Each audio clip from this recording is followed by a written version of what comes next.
Hello students, today we are studying about the tissues and today's topic is simple permanent tissues.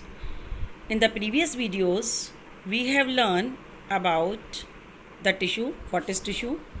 Tissue is the group of cells which combine together to perform a particular function, and the cells of tissues are same in origin and structure. And tissues को हमने 2 part में divide करके पढ़ा है, plant tissue and animal tissue. आजकल हम पढ़ रहे हैं plant tissues. Plant tissues are of 2 types, meristematic tissues and permanent tissues. In the previous video we have complete the topic meristematic tissues. Meristematic tissues वो tissues होते हैं जिनमें power और डिवीज़न होता है, जो डिवाइड होते रहते हैं और प्लांट की ग्रोथ में हेल्प करते हैं। एंड परमानेंट टिश्यूज़ क्या होते हैं? Permanent tissues originate from meristematic tissues. ये मेरिस्टेमेटिक टिश्यू से ही ओरिजिनेट होते हैं। मींस प्लांट आगे की तरफ ग्रोथ करता रहता है। प्लांट का जो ऊपर का पार्ट है वो ग्रो करता रहता है और पीछे का जो पार्ट होता है, जो नीचे रह जाता है, वो पुराना हो जाता है और वही पुराना जो पार्ट होता है वो परमानेंट टिश्यू में चेंज हो जाते हैं। वही मेरिस्टेमेटिक टिश्यूज़ बाद में क्या बन जाते हैं? ओल्ड होकर के परमानेंट टिश्यूज़। तो एक तरीके से हम कह सकते हैं कि permanent tissues originate from meristematic tissues and become permanent eight fix position in the plant body. और प्लांट की बॉडी में फिर वो एक जगह पर फिक्स हो जाते हैं। They are made up of mature cells, they have undergone growth and differentiation. और उनकी ग्रोथ जब कंप्लीट हो जाती है तो फिर वो डिफरेंट काम के लिए उनको वर्क दे दिया जाता है और उनका लेबर डिवीज़न हो जाता है। एक तरीके से उनको वर्क डिस्ट्रीब्यूट कर दिया जाता है। Permanent cells possess definite shape, size and function. उनका शेप में अब कोई चेंज नहीं होता, उनका जो ग्रोथ है वो कंप्लीट हो जाती है, उनकी शेप और उनका साइज़ एंड फंक्शन एक डेफिनेट हो जाता है। They have lost their power और डिवीज़न। उनकी डिवीज़न की पावर ख़त्म हो जाती है। दे मे बी लिविंग और डेड।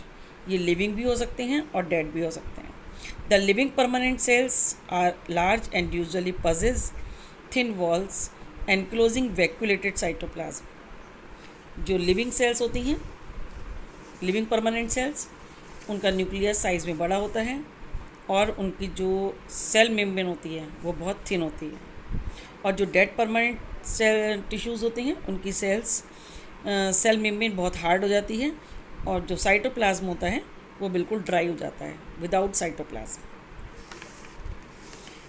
तो परमानेंट टिश्यू की डेफिनेशन क्या बनती है? Permanent tissues is the group or collection of living or dead cells formed by meristematic tissue and have lost their ability to divide and have permanently placed at fixed position in the plant body. ठीक है, तो tissue that comes from meristematic tissues and are matured, made of cells, dead cells, and have lost the power of divide, power of divisibility, have a definite shape, size and function and may be dead or living. The process by which cells arise from meristematic tissue and take up a permanent shape, size and function is called differentiation. जब वो mature हो जाती हैं और mature होकर के उनका एक डेफिनेट शेप, साइज़ और फंक्शन हो जाता है तो ये प्रोसेस कहलाता है डिफरेंशिएशन। अब आता है permanent tissues. Permanent tissues are of 2 types, simple permanent tissue and complex permanent tissue. ये डिवीज़न हमने किस बेस पर किया? Simple permanent tissues are made up of 1 type of cell. सारी सेल्स सेम होती हैं, तो ऐसे परमानेंट टिश्यू को हम कहते हैं simple permanent tissue. And complex permanent tissues, the complex permanent tissue made up of 2 और more than 2 types of cells. इसमें कई टाइप की सेल मिल करके आपस में ग्रुप बनाती हैं और डिफरेंट फंक्शन करके कंबाइंड होकर के एक डिफरेंट फंक्शन करती हैं। तो ऐसे फंक्शन को हम कहते हैं complex permanent tissue. Simple permanent tissues are of 3 types, parenchyma, collenchyma and sclerenchyma. Parenchyma, collenchyma and sclerenchyma. तो आज हम पढ़ेंगे सिंपल परमानेंट टिश्यू के बारे में। केवल आज हमारा जो टॉपिक है वो है सिंपल परमानेंट टिश्यू। ठीक है, तो सिंपल परमानेंट टिश्यू के 3 पार्ट्स हो गए, पेरेन्काइमा, कोलेनकाइमा एंड स्क्लेरेन्काइमा। ठीक है, तो अब आता है simple permanent tissue. Simple permanent tissue की अभी मैंने आपको डेफिनेशन बताई, the tissue are made up of single type of cells are called simple permanent tissue.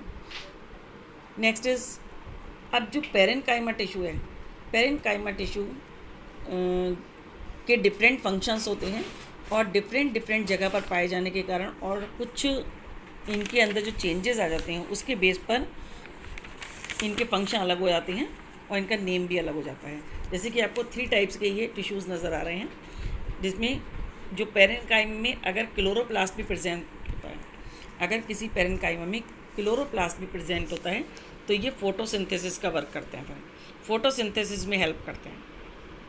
तो ऐसे पेरेन्काइमा को हम कहते हैं क्लोरेन्काइमा। क्लोरोप्लास्ट और पेरेन्काइमा को मिला करके एक नया वर्ड बना दिया, क्लोरेन्काइमा। तो पेरेन्काइमा का वो पार्ट जिस पेरेन्काइमा में क्लोरोप्लास्ट भी पाया जाता है तो उसको कहते हैं chlorenchyma. Parenchyma cells in green plants can take part in photosynthesis, these are called the chlorenchyma, it is called the chloroplast, it is a type of parenchyma. और इसको फंक्शन के बेस पर क्लोरोप्लास्ट प्रेजेंट होने के कारण से क्लोरेन्काइमा कहते हैं। नेक्स्ट आता है ये पेरेन्काइमा, अगर इसके अंदर स्टोरेज करने की क्षमता बढ़ जाती है, पल्प पाया जाता है, ठीक है, तो ये पेरेन्काइमा स्टोरेज का काम करती है। नेक्स्ट आता है एरेन्काइमा। एरेन्काइमा मीन्स अगर पेरेन्काइमा के अंदर बहुत सारा एयर स्पेस है, बीच में गैप है, ठीक है, तो ऐसा पेरेन्काइमा को एरेन्काइमा कहते हैं। ये किस में पाया जाता है, जो प्लांट्स वाटर में पाए जाते हैं, जैसे वाटर लिली, लोटस। तो ये पानी के ऊपर फ्लोट कैसे करते हैं, ये पानी के ऊपर क्यों तैरते रहते हैं, क्योंकि इनका जो पेरेन्काइमा होता है उसके अंदर एयर स्पेस होता है और उसके अंदर एयर फिल हो जाती है, लार्ज इंटरसेलुलर स्पेस होता है सेल्स के बीच में और उसके अंदर एयर फिल हो जाती है। एयर फिल हो जाने के कारण ये बलून की तरह वर्क करता है और जो लोटस होता है उसका प्लांट जो है वो पानी के ऊपर तैरता रहता है क्योंकि इसके अंदर एयर फिल हो जाती है। तो ऐसे पेरेन्काइमा को जिसमें एयर गैप पाया जाता है उसको हम एरेन्काइमा कहते हैं। फिर से समझ लीजिए कि जो परमानेंट टिश्यूज़ हैं, simple permanent tissue are of 3 types, parenchyma, collenchyma and sclerenchyma. Parenchyma को हमने अगर उसमें क्लोरोप्लास्ट पाया जाता है तो उसे क्लोरेन्काइमा कहते हैं, और अगर उसके अंदर एयर स्पेस पाया जाता है, इंटरसेलुलर स्पेस पाया जाता है, तब उसको एरेन्काइमा कहते हैं। और एक होता है जो स्टोरेज करने का काम करता है, ठीक है। तो ये हो गया आपका पेरेन्काइमा। अब पेरेन्काइमा के बाद नेक्स्ट पार्ट आता है कोलेन्काइमा। देखिए कोलेन्काइमा और क्लोरेन्काइमा में कंफ्यूज मत होइएगा। क्लोरेन्काइमा, क्लोरो मतलब क्लोरोप्लास्ट का पार्ट है, तो वो एक टाइप का पेरेन्काइमा है और कोलेन्काइमा अलग होता है। This tissue is composed of elongated cells with less intercellular space. The cell walls of cell are thicker at corner. Corner पर ये थिक होती हैं, जो आपको ब्लैक नज़र आ रहा है ये पार्ट, ये थिकर दिखाया है, यहाँ पर थिकर होती हैं और इनके बीच में लिग्निन पाया जाता है, लिग्निन, पैक्टिन, ये डिपोजिशन होता है इसके बीच में। This tissue gives flexibility to the part of plant and allow easy bending. This tissue also provide mechanical support to the small parts of the plants. What is the means of flexibility? Flexibility पर जैसे कि आंधी आती है, तूफान आती है, पूरा का पूरा पेड़ नीचे मुड़ जाता है लेकिन टूटता नहीं है, ठीक है, ब्रेक नहीं होता और थोड़ी देर बाद वो फिर से खड़ा हो जाता है। तो ये जो इलास्टिसिटी होती है इसके स्टेम में, ये कौन सी टिश्यू की वजह से होती है? कोलेन्काइमा की वजह से। और जो बड़े बड़े स्टेम होते हैं उनके ट्रंक में जो है इलास्टिसिटी नहीं होती, तो इसलिए वो आंधी तूफान में जड़ से उखड़ जाते हैं। और जो सॉफ्ट पेड़ होते हैं वो कभी जड़ से नहीं उखड़ते क्योंकि वो हवा की डायरेक्शन में बेंड हो जाती हैं ड्यू टू कोलेन्काइमा। तो कोलेन्काइमा का काम होता है फ्लेक्सिबिलिटी देना, इलास्टिसिटी देना, सपोर्ट, मैकेनिकल सपोर्ट देना प्लांट्स को। Clear it? ये देखिए कोलेन्काइमा। और कोलेन्काइमा कहाँ पर पाया जाता है? लीव्स के एंड में भी पाया जाता है, जहाँ पर लीव्स प्लांट से जुड़ी होती हैं। आपने देखो लीव्स हिलती रहती हैं, तो जहाँ पर हिलती हैं तो वहाँ पर फ्लेक्सिबिलिटी देने के लिए कोलेन्काइमा पाया जाता है। Next is sclerenchyma. देखिए पेरेन्काइमा और कोलेन्काइमा दोनों ही लिविंग टिश्यूज़ हैं, सिंपल परमानेंट टिश्यू के लिविंग टिश्यूज़ हैं, but sclerenchyma is the dead tissue, ये डेड है, ठीक है। तो स्कैनकाइमा इज़ ए ग्रीक वर्ड, स्केलेरस से बना है। स्केलेरस का मतलब होता है हार्ड।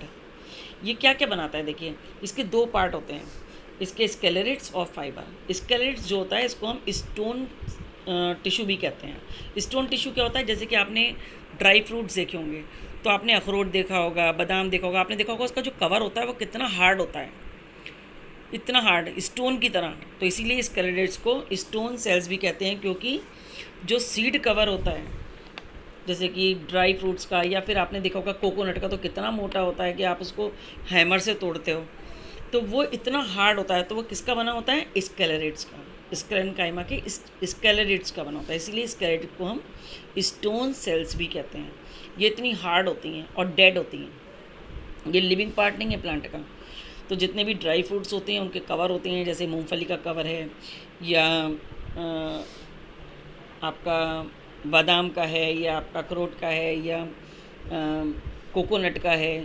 तो जितने भी हार्ड कवर्स होते हैं, या पिस्ता का है, ये सब किसके बने होते हैं, स्क्लेरेनकाइमा टिश्यू के भी स्केलेरिट्स पार्ट के। और जो दूसरा पार्ट होता है इसका फाइबर, जैसे कि फाइबर पार्ट्स क्या होता है, जैसे कि आपने कोकोनट पर देखा है बहुत हेयर होते हैं, जैसे जूट भी, जिससे जूट बनता है, तो वो हेयर भी स्क्लेरेनकाइमा के फाइबर पार्ट के बने होते हैं। तो जितने भी फाइबर पार्ट होते हैं, जैसे जूट है, या हम्प है, या फ्लैक्स है, जिनकी रस्सियाँ वगैरह बनती हैं, सन हेम्प, तो ये सब किससे बने होते हैं, स्क्लेरेनकाइमा के फाइबर पार्ट के। ये भी डेड होता है। तो स्क्लेरेनकाइमा क्या होता है, completely made of dead cells sclerenchyma. और देखिए ये किससे बना होता है, hard shell of nuts, husk of coconut. और जो फाइबर पार्ट होता है वो जूट वगैरह जो होता है उससे बनता है। तो फिर से एक बार मैं आपको बता दे रही हूँ, रिकैप लेती हूँ कि मैंने आज आपको क्या क्या पढ़ाया। हमने आज पढ़ा प्लांट टिश्यू के परमानेंट टिश्यू का भी एक part, simple permanent tissue. Simple permanent tissue को हमने 3 पार्ट्स में डिवाइड किया due to their location and function और डेड और लिविंग सेल के बेस पर। फर्स्ट आता है parenchyma, second collenchyma, third is sclerenchyma. Parenchyma जो होती हैं वो लिविंग सेल्स होती हैं, और इनको हमने डिफरेंट फंक्शन के बेस पर कई अलग अलग नाम दे दिए हैं। जैसे पेरेन्काइमा में अगर क्लोरोप्लास्ट भी प्रेजेंट है तो इसे क्लोरेनकाइमा कहते हैं। और बाकी जो सिंपल पेरेन्काइमा होता है वो स्टोरेज करने का काम करता है, कोई भी चीज़ स्टोर करने का। जैसे कि मान लिया मूली वगैरह होती है, रेडिश होती है, गाजर होती है, उसमें फूड स्टोर रहता है। तो फूड किस में स्टोर रहता है, सिंपल पेरेन्काइमा जो होती है। दूसरा आता है आपका